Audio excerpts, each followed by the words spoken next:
Hi everyone, Ben and I are back with another episode of Strange Encounters Down Under.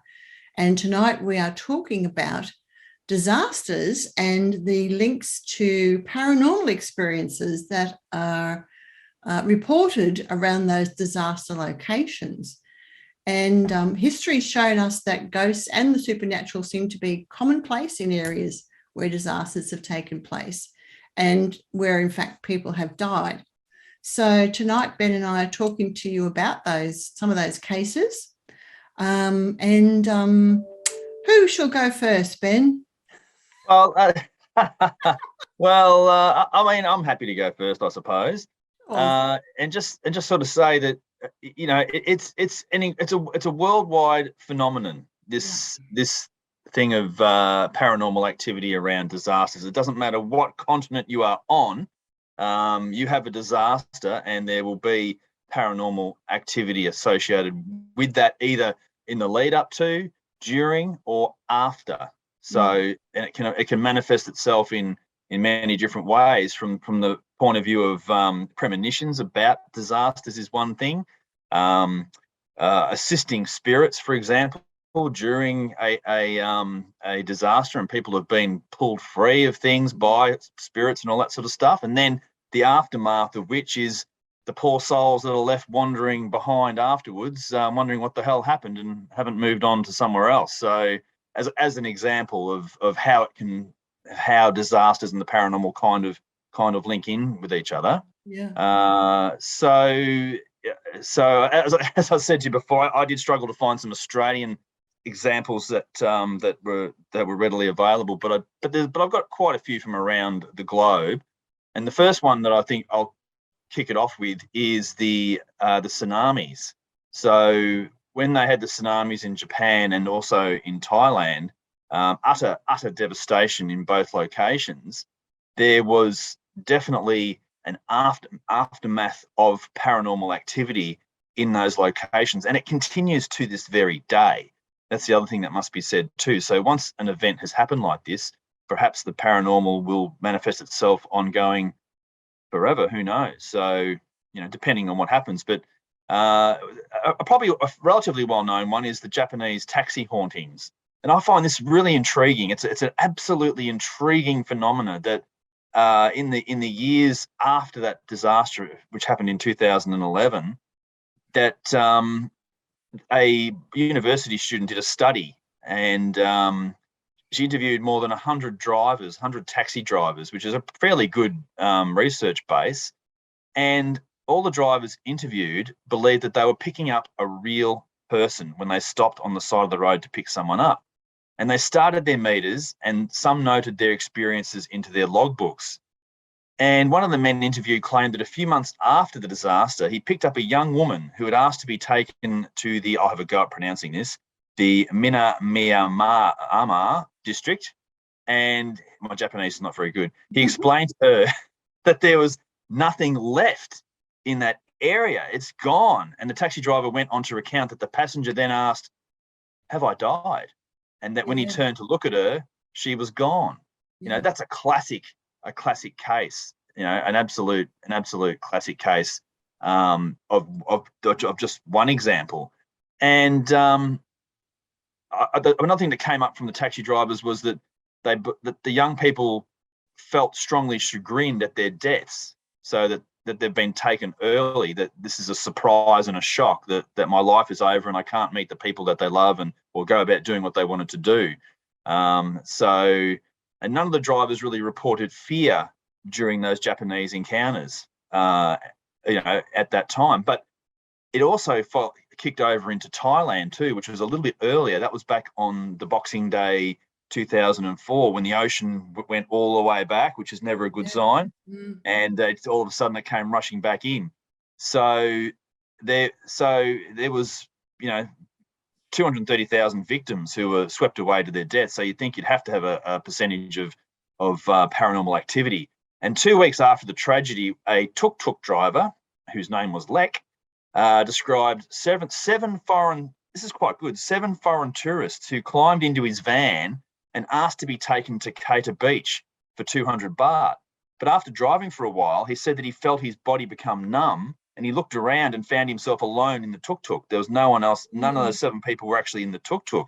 Wow. But unlike the Japanese drivers, who felt no fear, he said that he can't get over it and he was going to have to find another job, and he was too scared to go out driving at night. So, wow. It really, really quite amazing. And another incident was... Well, I was just going to say that I've been in one of those tuk-tuks, and I'm surprised that he actually got 7 people in it. So yeah.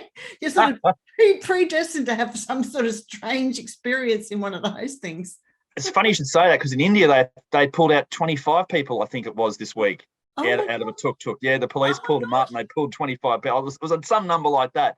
Unbelievable. Yeah, only in India. Yeah, wow. Yeah, that's right. And they're kind of a bit of a rickety thing as well, So, and other locals were also frightened by apparitions wandering around their community. A security guard who worked at a hotel that was the scene of many casualties left his post after the disaster, claiming that he could hear the screams of a woman believed to be a guest who was killed at the hotel when he was doing his rounds at night. And another example was a family said that their phones constantly rang, but when the receiver was lifted, all they could hear were cries of their relatives begging to be rescued from the crematorium flames. Wow. What is that all about? Oh, my God. Over to you. Oh, I don't know if I can beat that. I'm going to turn my heater off. I'm boiling in my office. Yeah, no, do that. But, well, I found some cases, Australian cases, and they're all around air crash disasters. So one I actually went to the location myself, and it's a case in Brisbane. It's the Archerfield Ghost.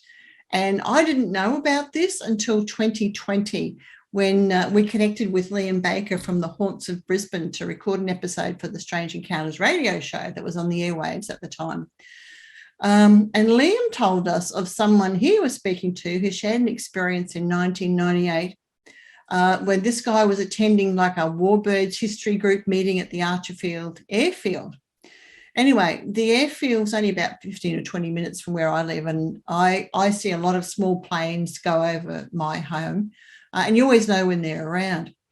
From that airfield, you have people who have, like, it's all light planes, people who own their own planes, or there's flying lessons that are coming out of that airfield, etc. But anyway, the man said that on that day, the history group had a tent on the grassed area out near the airfield runways. And he left the tent, and he was a couple of 100 meters away when he saw another man in full World War II flight gear walking towards him.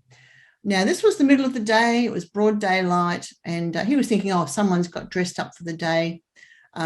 Maybe they'd gone a bit overboard, but they'd had all the pilot regalia on, etc. So they walk past each other, and this guy says he gave him a nod and a smile, which was returned to him by the other guy. So as far as he was concerned, this man dressed in the flight gear was a solid, breathing, flesh and blood human being. But when he got back to the tent, he mentioned that the man in full regalia to the other guys there, and he was told there's no one dressed up for this occasion. It's just a meeting of us guys here. But one of the other guys pipes up and says, oh, you've seen the ghost of the Archerfield airport. And it turns out there's been multiple people over the years who've seen the exact same thing. And this ghost has also been seen walking along Beatty Road, which actually runs right along the side of the airfield. He's dressed in full gear, in daylight, carrying maybe a duffel bag or a parachute. But it turns out he wasn't so flesh and blood after all. Yeah, but what happened was because Liam is not only a ghost hunter, but he's an historian and an archaeologist. So he looks into the history of the locations where paranormal experiences take place. And we'd gone out to the Archerfield airfield, and we're talking to the staff there. We got up onto the top of it. We had to go through the staff area, but they let us through, and we're having a look over the airfield, etc. And it's all decked out really nicely, like it's all Art Deco inside, and very interesting place, but also very, timely for its time. But the history of the airfield is that during the war years, there were Dutch and American forces stationed at Archerfield. So they launched their warplanes from there. Yeah. And there were a number of near misses and crashes that took place, but the majority didn't have any loss of life until the 27th of March, 1943 at 5:12 a.m. when the worst aviation disaster in Australia occurred there. So what happened was on that morning, there was a C-47 Dakota plane which was due to take off. Now, it had flown into Archerfield from Townsville the night before, take some radar gear to Sydney.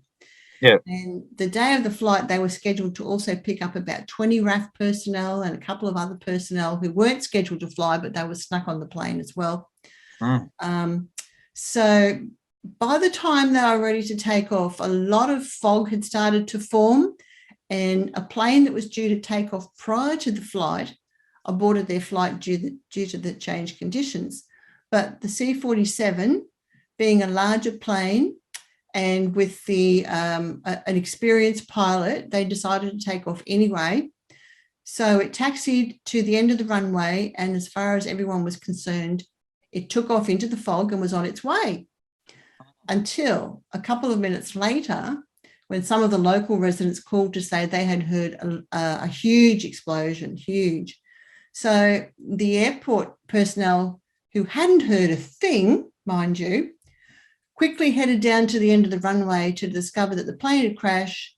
23 people were killed and there were no survivors. And it's thought that this person who's walking around is one of those people who was on the plane at the time, and that's the Archerfield Ghost. Wow. Isn't that an interesting story? That's a really interesting story, yeah, and really common sort of story. Yeah. Around anything, whether it's a train disaster or even a car disaster or a plane or boat, then this is the type of thing that is left as a paranormal wake of these events, Yeah, well, some I was just talking to a group on Sunday about the documented experiences of an astral traveler who'd been meditating and having out-of-body experiences and astral traveling for like 50 years now. And his name was Jürgen Ziv, I think it is, and he talked about, having the various levels of dimensions, and this lower dimension is described it as like it's almost an exact duplicate of Earth, so that when people are in those situations where they die suddenly, they go to that lower dimension, and because it's very much like Earth, they continue their lives. They're not aware that they're dead. Okay, and they continue in this existence until somehow they seem to wake up, and then they go on to other dimensions and sort of keep evolving after, gone from the physical form into the non-physical form. So it makes sense to me that, because a lot of these cases that we're talking about, it's like people either probably don't have an awareness that they're dead, and they're catching taxis, where they don't need to. Those sorts of things. Yeah, exactly right. And I've got some other examples of this very sort of thing of, and I'll just scoot back to it actually. There was a big Eastern Airlines crash. Is that the one I'm looking for? Or am I going back further? Back up to, okay. So this is the O'Hare International Airport in Chicago, which is a massive, one of America's biggest airports. very busy place. And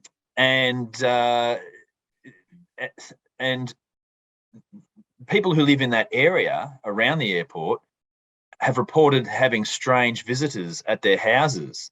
And on hearing knocking on their doors, they've answered them to find that someone was standing out on their doorstep, explaining that they have to make a connection or find their luggage. And before the homeowners can inquire further, the person vanishes. Wow. So someone's knocking on their door and saying, I need to make a connection, or, I've got to find my luggage, and then basically disappearing after that.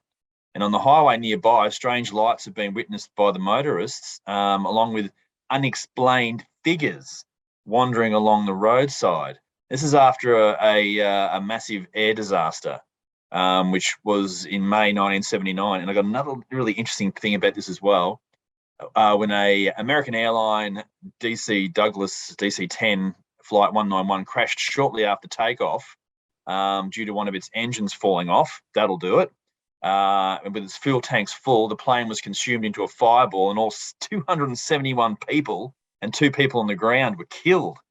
So that's an amazingly huge amount of people all going out like that, which really sort of goes to what you were talking about, that you can find yourself on this plane, and then you can find yourself dead on a plane, and then in another plane. So Pardon the pun. Pardon the pun, yeah, no pun intended. Yeah. And just going back on that Eastern Airlines disaster, before it happened, okay, so this has happened after the disaster. There was a man in America who, his name was David Booth, and he was an office manager in Cincinnati, Ohio. And for 10 nights in a row in 1979, the year of that crash, for 10 nights in a row prior to it happening, he had the same nightmare. And on each occasion, he saw a plane veering off a runway before flipping over and bursting into flames. Not quite the same as what actually happened, but these things really are exactly the same. And he decided to tell the FAA about the dreams. He had the same dream 10 nights consecutively.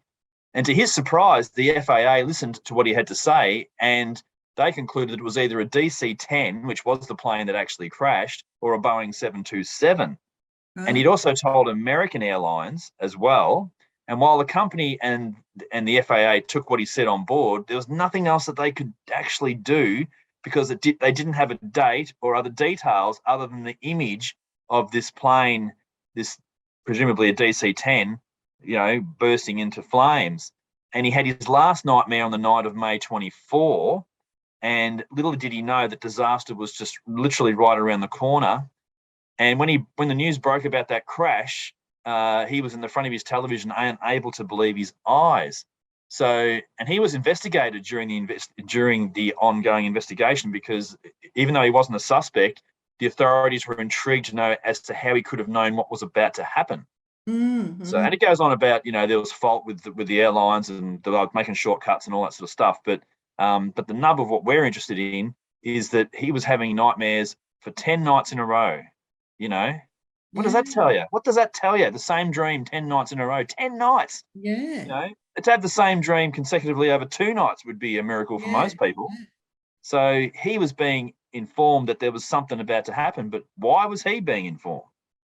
Yeah. Well, he was listened to eventually, though, wasn't he? He was, yeah. They took him seriously. Yeah. But which is very surprising in itself, that you could ring up. I mean, you can't ring an airline to ask anything. Not these days, anyway. Not these days. You get no sense out of them whatsoever, and they don't want to talk to you. Yeah. So, but back perhaps in 1979, it was a little bit more customer service orientated. Things were a bit different in the past. He might have actually got listened to. That's one thing that I've discovered. Well, I knew it. We all knew it, but I mean, the way they sent the Apollo mission to the moon and everything went wrong, they wouldn't let them off the ground these days, So things were much looser in regard to regulations and protocols, etc., way in the past than they are today, and they wouldn't get away with it today. But still, there's some very strange things that happen, and I just think, how on earth could you live with that nightmare? Like I've heard stories of people who they have these dreams, and or psychic precognitive sort of experiences and they know, if they know, don't get on that plane. They booked a flight, they paid the ticket, they decide at the last minute not to go on the plane, and the plane crashes. Yes. There are some absolutely ripping examples of that as well. Yeah. Just people not getting onto planes at all. Yeah. So Wow. it's a fascinating topic, and you've got something as maybe contained as like an airplane crash or something like that, and then you've got a tsunami that wipes out, so many different people. But these high stress, high what's the other word, I suppose, and perhaps with a tsunami, maybe there's a lot of forces at work with the tsunami, or certainly on an earth-based level. There's a whole lot going on that, and the people talk about animals leaving the area and all that sort of stuff prior to these sort of disasters. And so if you see the cats and dogs walking away, then it's time to roll. So it's really very, really very fascinating. Yeah, well, that part's not paranormal. That's quite natural for animals to be aware of things before humans are. That's for sure.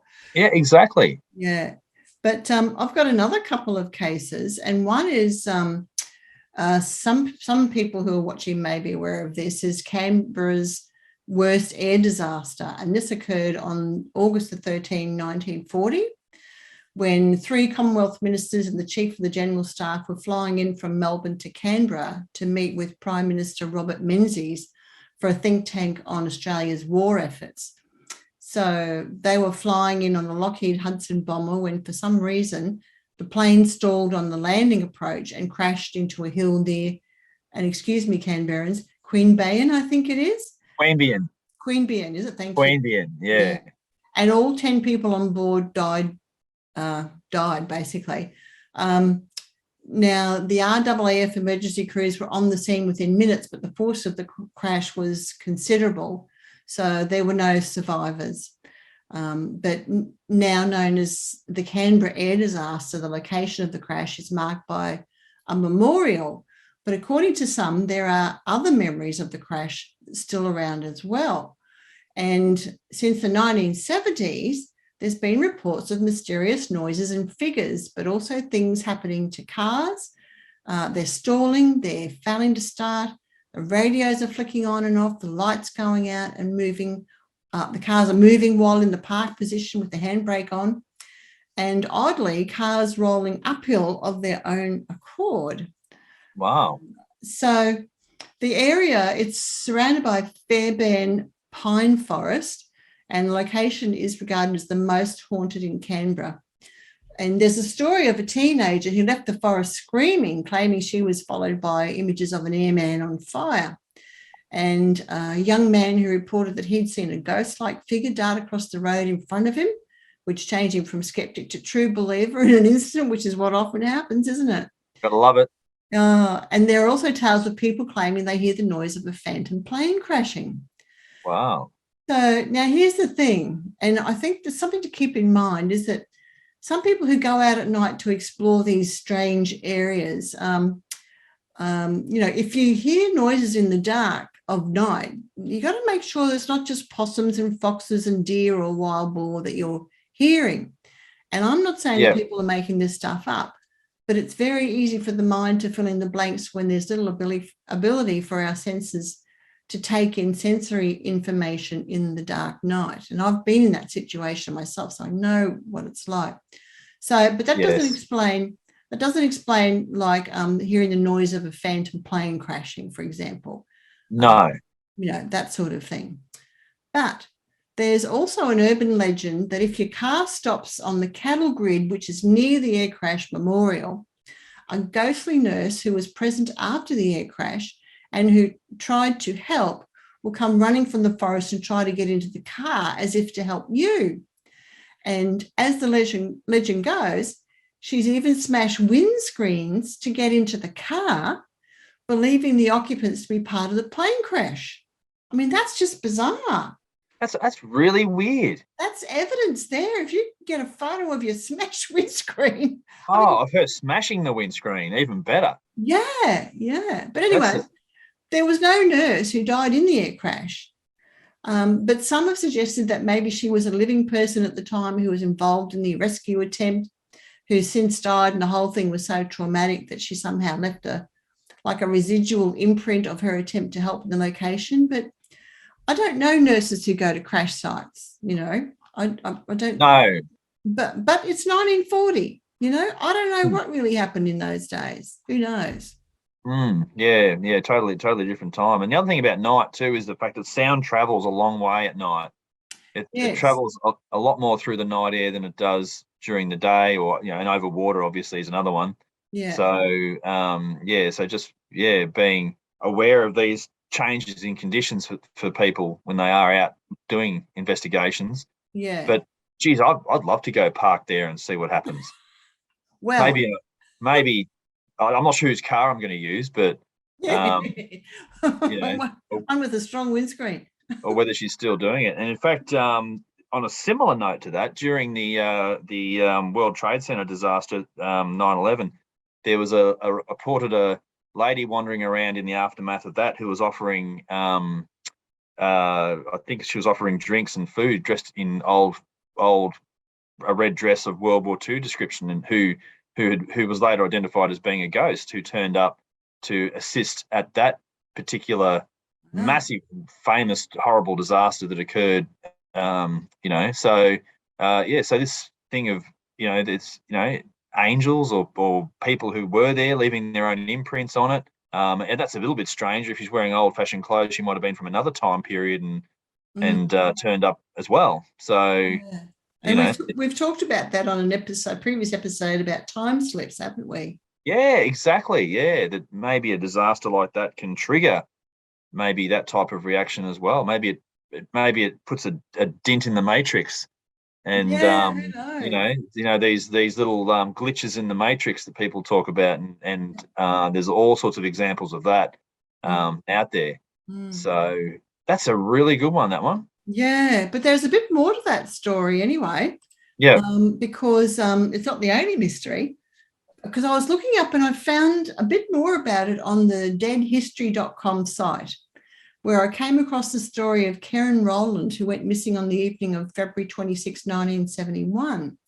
And this is in the similar location to the memorial for the Canberra air crash. Now, she was a 20-year-old who was supposed to meet her sister at a party, but she never arrived. And her car was found the following day on the side of Parksway Road with no gas. Now, witnesses reported seeing a dark car near Karen's car on the night in question, and said a woman fitting Karen's description was walking towards the car. And the same car was spotted speeding past the Canberra airport towards Queanbeyan about 10 to 15 minutes later. And despite witness descriptions of the vehicle, the driver of the car was never identified. Now, Karen's father told police that she'd just been through a broken engagement and was approximately 5 months pregnant. But anyway, months passed with no sign of Karen, and her parents conducted an exhaustive search with no real leads that turned up. But finally on May the 13th in 1971, the skeletal remains of Karen were found at the Canberra Disaster Memorial by a hiker. Now, police believe that Karen was killed elsewhere and then her body was dumped at the memorial site later, despite her pregnancy having been confirmed in November 1970 by her physician. There was no evidence of a fetus when her body was found. And to this day, her death remains unsolved. So there's a little bit more, because according to the site, people have reported seeing a young woman standing near the edge of the clearing at the Canberra Disaster Memorial. And she's said to be wearing slightly outdated clothing with long brown hair that's pulled up. And friends and family have stated that Karen almost always wore her hair down, but on the night that she disappeared, she was wearing her hair up. Wow, isn't that interesting? Yeah, so maybe, this young woman died not in relation to this air disaster, but there was this other stuff happening there where she'd been, she was found dead, supposedly 5 months pregnant, no fetus when her body was found, no evidence of one, and no more information about her death. I actually think that she was a suspected Ivan Milat victim. Oh, really? Yeah, yeah. They did a special on Ivan Milat, and she came up as Ah, one of his potential victims because he was in that area oh, at that time. So yeah, that was another intriguing angle to it as well. yeah, yeah. Oh, it's just bizarre. Extremely bizarre, Yeah. but what a paranormally active area. Yeah, and this is the thing, isn't it? That there's a lot of, I think we've discussed it briefly in another episode, but maybe like there are reasons why things happen in a certain location, Mm, whether it's to do with the the lay of the land, whether it's to do with other things in the area, whether there's a gravity well there, whether there's ley lines that cross. I mean, I just don't know. mm. Yeah, that's right. Yeah, there could be other factors at play that highlight and or enhance this type of appearance. Yeah, yeah, So yeah, really just fascinating. yeah.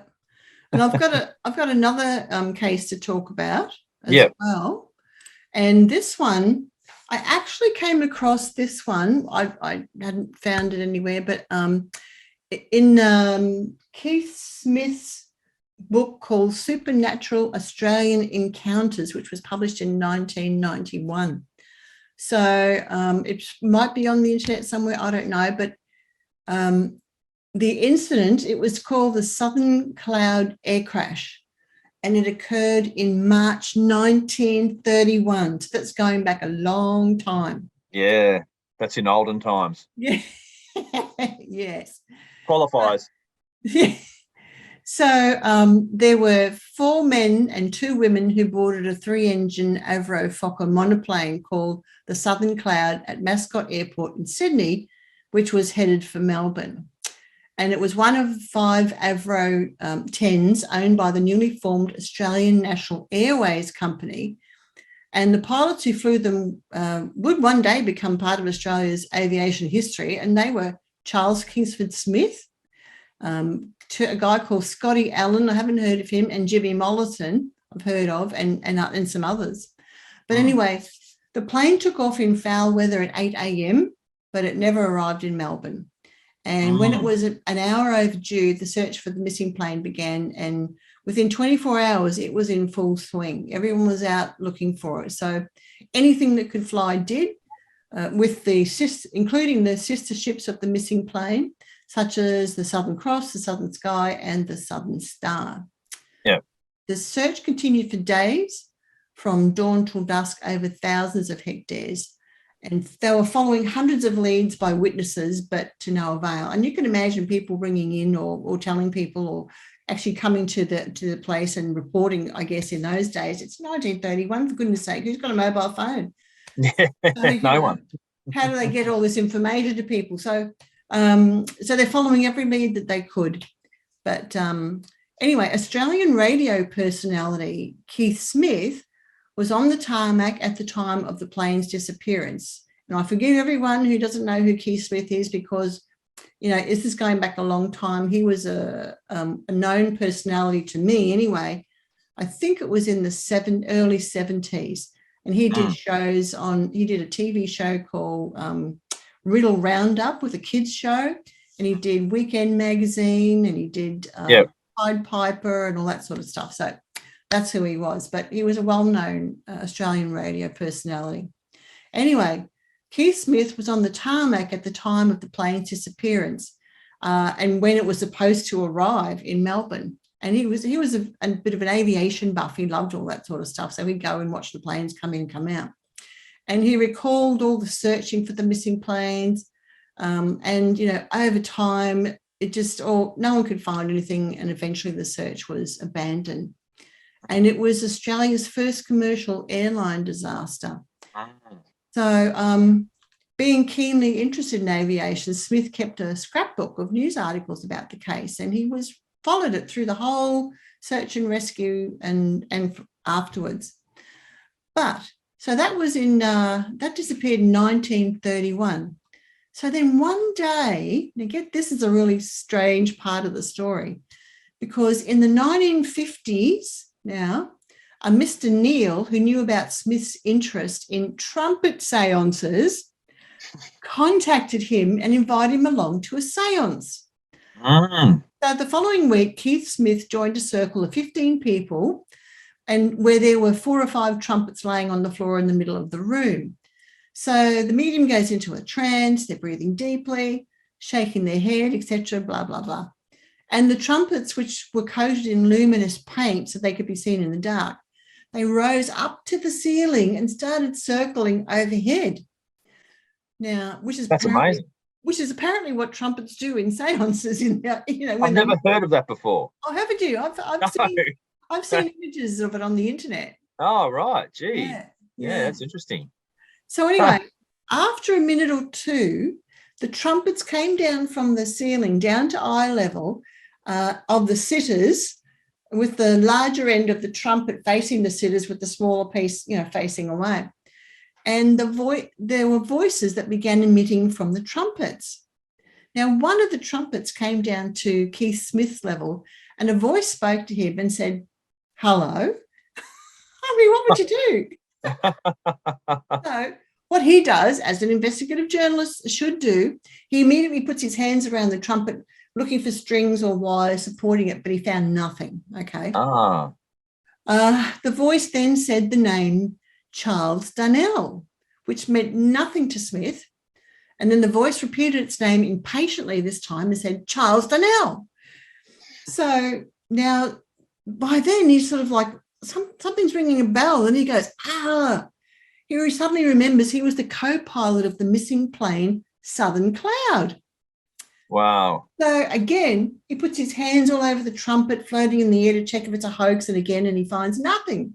So he's sort of trying to come to terms with what the hell's going on here, and but anyway, he comes to the realization that it's a real thing that's happening, and this discarnate spirit, and it is a discarnate spirit, sorry. And he asks, "What happened to you? Where did you end up?"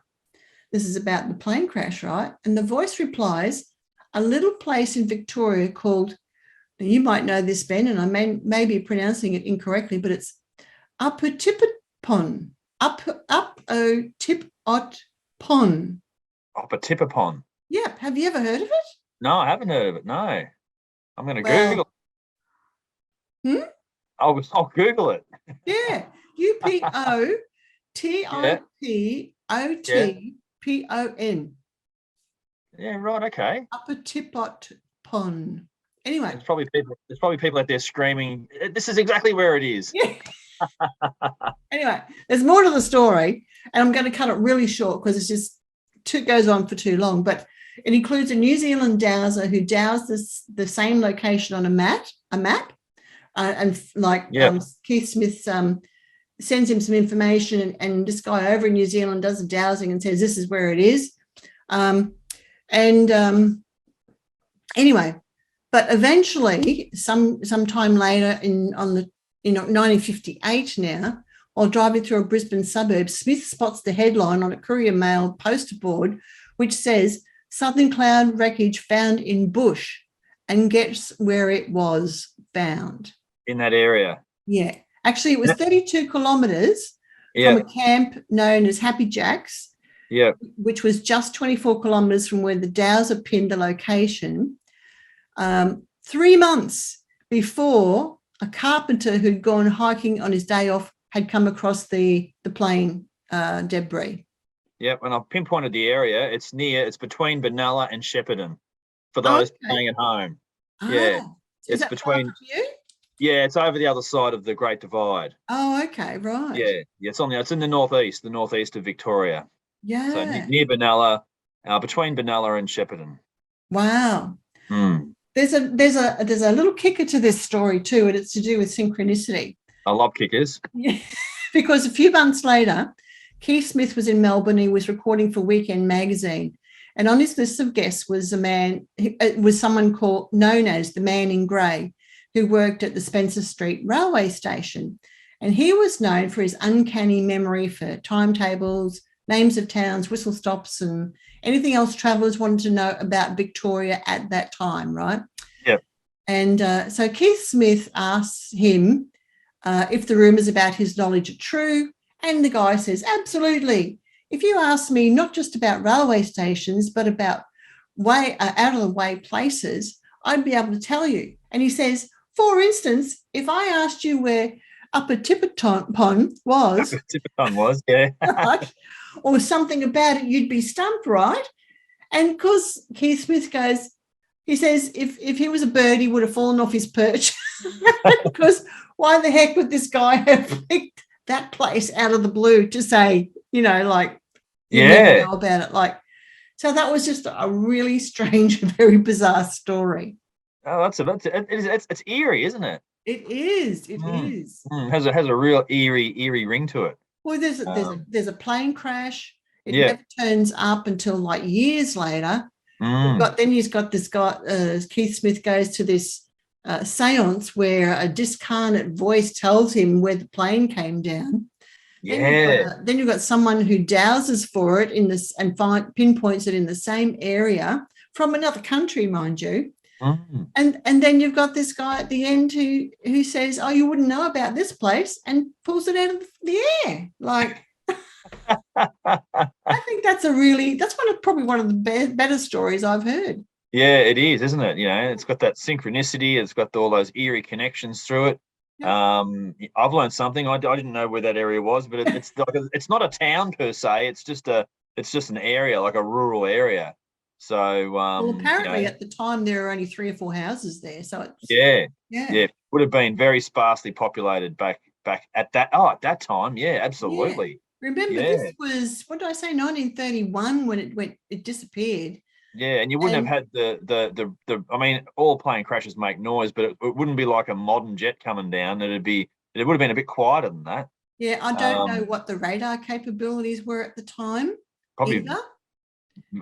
Radar was sort of really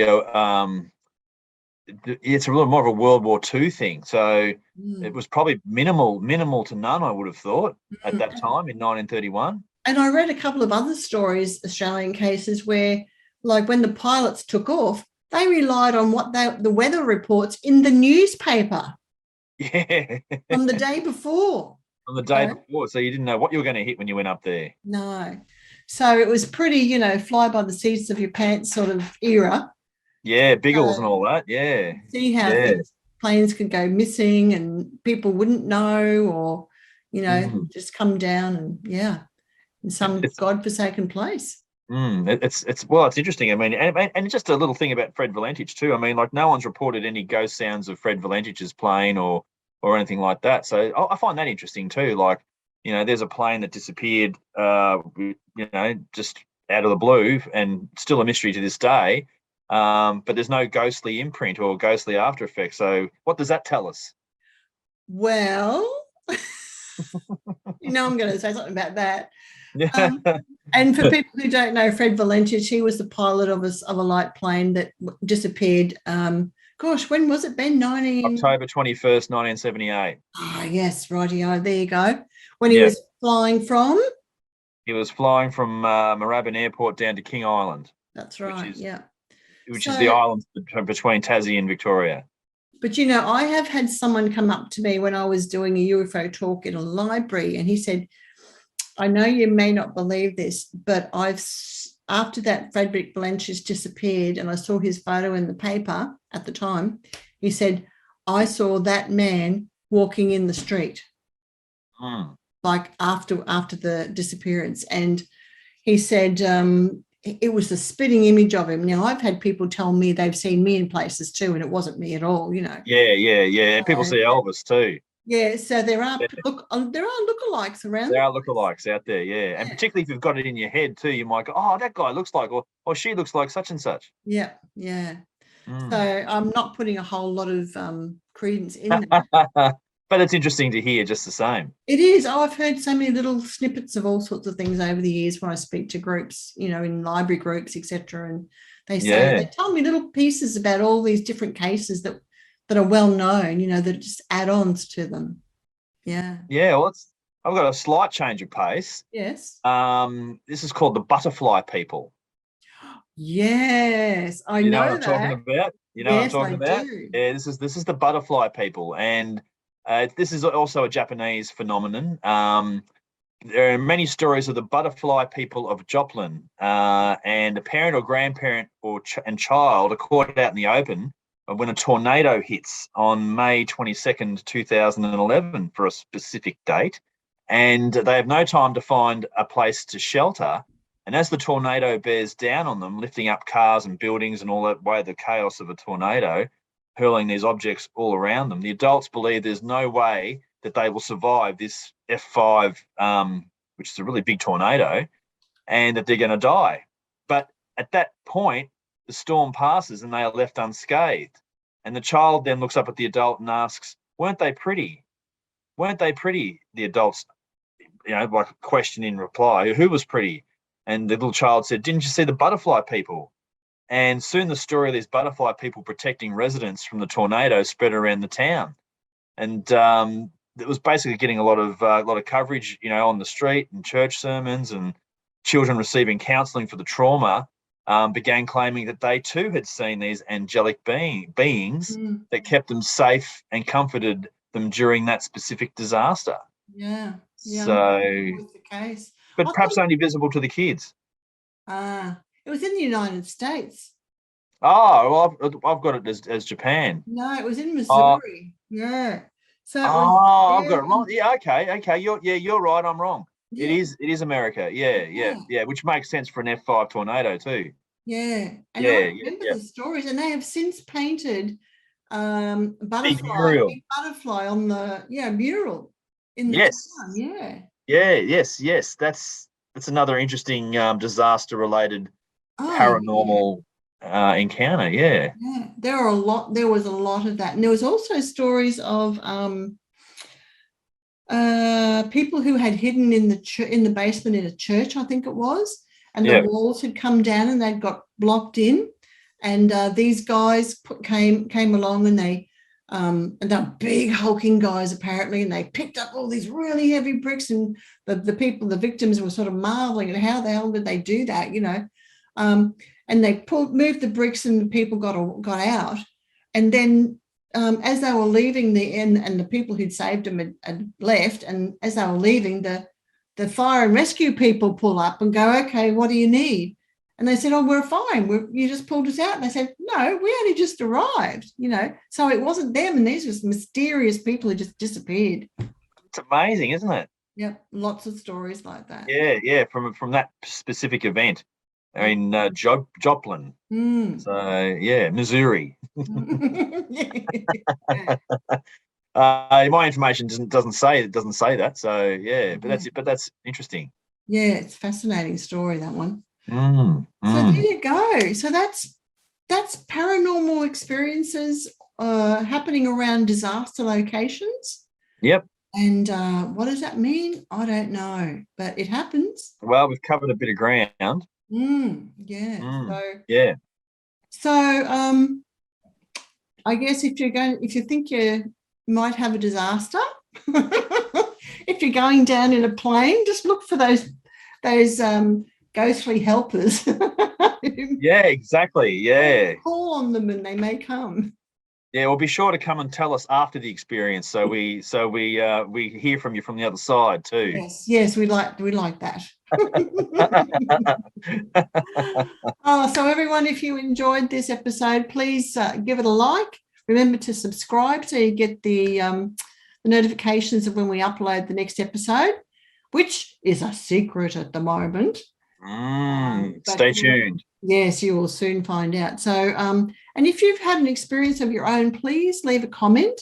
We'd love to hear about that. And if you've seen any of these ghostly figures or know of other cases, we'd love to hear about it. And we thank you for the comments that you've already gave us too. We really appreciate that. Yep, keep them coming. Yep, keep them coming. So until next time, take care and bye for now.